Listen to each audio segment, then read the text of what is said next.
ниеттеги, каалоодогу ширк боюнча. Ибн Кайым рахимахулло айтат. Каалоолордо, ниеттердеги ширкти айта турган болсок, ал ушундай нерсе жээги жок деңиздей.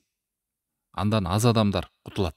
Кимде ким амалы менен Аллах Тааламдын ыраазылыгын каалабаса, Аллахка жакындоону каалабаса ал амалы менен, андан соопту үмүт кылбаса, ал чындыгында ниетинде, каалоосунда ширкке түшкөн болот. Дүйнө үчүн кылган болот же башка бир себеп үчүн. Башка нерсени теңеди, Аллах үчүн кылбады. Максаты Аллах Тааламды көздөбөдү. Аллах Тааламга жакындайын, сооп алайын дебеди. Балким таанымал болоюн деди. Же бир ушул амалдар менен дүйнөдөгү бир нерсени жетишти максат кылды.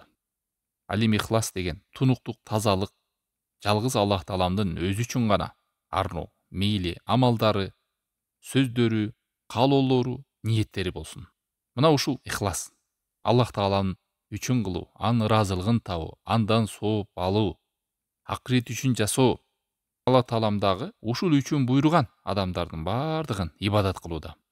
Андан башка нерсени кабыл кылбайм деди. Мына ушул ислам деди. Али Имран сүрөсү 85-аят. Омай ябтаги гайрал ислами динан фалай юкбала минху ва хува фил ахирати минал хасирин. Кимде ким ислам динден башка нерсени каалай турган болсо, анын кабыл болбойт. Жана акыретте ал утулуучулардан, куруучулардан, бактысыздардан болот дейт.